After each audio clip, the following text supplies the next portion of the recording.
Hi കൂട്ടുകാരെ, പുതിയൊരു വീഡിയോയിലേക്ക് എല്ലാവർക്കും സ്വാഗതം.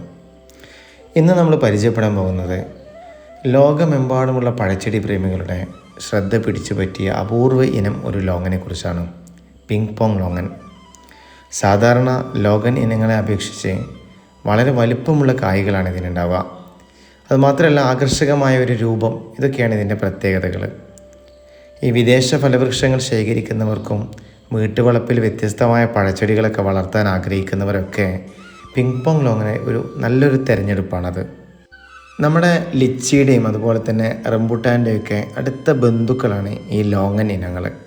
പിങ് പോങ് ലോങ്ങൻ എന്ന പേര് ലഭിച്ചത് യഥാർത്ഥത്തിൽ അതിൻ്റെ കായ്കളുടെ വലിപ്പം കൊണ്ട് തന്നെയാണ്.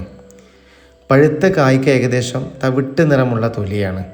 അകത്ത് സുതാര്യമായ വെളുത്ത മാംസള ഭാഗം ഉണ്ടായിരിക്കും.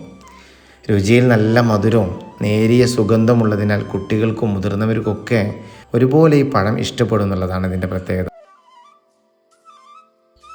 കേരളത്തിലെ കാലാവസ്ഥയിൽ നന്നായിട്ട് വളരുന്ന ചെടിയാണ് പിങ് പോങ് ലോങ്ങൻ. നല്ല സൂര്യപ്രകാശം ലഭിക്കുന്ന സ്ഥലം വേണം നമ്മൾ നടാൻ വേണ്ടി തിരഞ്ഞെടുക്കേണ്ടത്. മാത്രമല്ല വെള്ളം കെട്ടി നിൽക്കാൻ പാടില്ല. കുഴി എടുത്തതിന് ശേഷം അതിൽ ജൈവവളങ്ങളായ ചാണകപ്പൊടി, വേപ്പും പിണ്ണാക്ക്, എല്ലുപൊടി ഇതൊക്കെ ചേർത്തിട്ട് നമ്മൾ തൈ നടുക. ആദ്യ വർഷങ്ങളിലൊക്കെ അത്യാവശ്യത്തിന് ജലസേചനമൊക്കെ നൽകണം. ചെടിയുടെ ചുറ്റുമൊക്കെ വേനൽക്കാലത്ത് പുതയിട്ടിട്ടൊക്കെ അതിനെ പ്രൊട്ടക്റ്റ് ചെയ്ത് കൊണ്ടുവരിക. അങ്ങനെ നല്ല രീതിയിൽ വളർച്ച ലഭിക്കും. ഏകദേശം 2 വർഷം എടുക്കും അതിൻ്റെ കായ് ഉണ്ടാവാൻ വേണ്ടിയിട്ട്. ഗ്രാഫ്റ്റ് ചെയ്ത തൈയാണ് വെക്കുന്നതെങ്കിൽ ഫ്രൂട്ട് ഉണ്ടാവാൻ ഏകദേശം ഒരു 2 വർഷം എടുക്കും.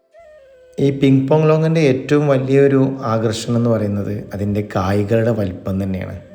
സാധാരണ ലോങ്ങനേക്കാൾ വലിപ്പവും മാംസള ഭാഗവും ഒക്കെ കൂടുതലായിരിക്കും. നല്ല മധുരമുള്ള ജ്യൂസിയായ പഴങ്ങൾ നമുക്ക് നേരിട്ട് കഴിക്കാനും പറ്റും.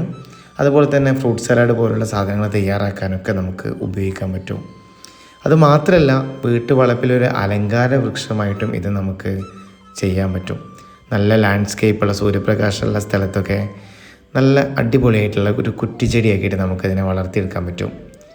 വിദേശ ഫലവൃക്ഷ ശേഖരങ്ങളിൽ നിന്ന് ഏറ്റവും കൂടുതൽ ആവശ്യക്കാരുള്ള ഒരു ഇനം കൂടിയാണ് പിങ് പോങ് ലോങ്ങൻ എന്ന് പറയുന്നത്. അപ്പോൾ ഈ പഴച്ചെടികളൊക്കെ വെക്കാൻ ആഗ്രഹിക്കുന്ന ആൾക്കാരൊക്കെ തിരഞ്ഞെടുക്കേണ്ട ഒരു ഫ്രൂട്ടാണ് പിങ് പോങ് ലോങ്ങൻ. ഇത് ഒഴിച്ചിടാൻ പാടില്ല. പിങ് പോങ് ലോങ്ങൻ നല്ലൊരു തിരഞ്ഞെടുപ്പാണ്. അതിന് കാരണം ഇതിൻ്റെ ഫ്രൂട്ടിൻ്റെ സൈസ് തന്നെയാണ്, അതിൻ്റെ രുചിയാണ്. അതുപോലെ തന്നെ നന്നായിട്ട് വളർച്ചയുണ്ട്. വളരെ എളുപ്പത്തിൽ നമുക്ക് പരിപാലിക്കാൻ പറ്റും. അതുപോലെ തന്നെ കീടബാധ വളരെ കുറവാണ്. പിന്നെ ഫ്രൂട്ടിൻ്റെ ഭംഗി, അതായത് രുചിയെപ്പോലെ തന്നെ അതിൻ്റെ ഭംഗി, അത് എടുത്തു പറയേണ്ട ഒരു കാര്യം തന്നെയാണ്. ഇത്തരത്തിലുള്ള കൂടുതൽ കാർഷിക വിവരങ്ങൾക്കും അപൂർവ ഫലവൃക്ഷങ്ങളെ പരിചയപ്പെടാനൊക്കെ വേണ്ടിയിട്ട് ചാനൽ സബ്സ്ക്രൈബ് ചെയ്യുക. പുതിയ പുതിയ വീഡിയോസൊക്കെ നമ്മൾ അപ്ലോഡ് ചെയ്യും. എല്ലാവരും സപ്പോർട്ട് ചെയ്യുക. ഗ്രാഫ്റ്റ് ചെയ്ത തൈകൾ അവൈലബിൾ ആണ്. ആവശ്യക്കാരെങ്കിലും ഉണ്ടെങ്കിൽ കോൺടാക്റ്റ് ചെയ്താൽ നമുക്ക് ഇന്ത്യയിൽ എവിടെ വേണമെങ്കിലും കൊറിയർ വഴി നമുക്ക് എത്തിച്ചു കൊടുക്കാൻ പറ്റും.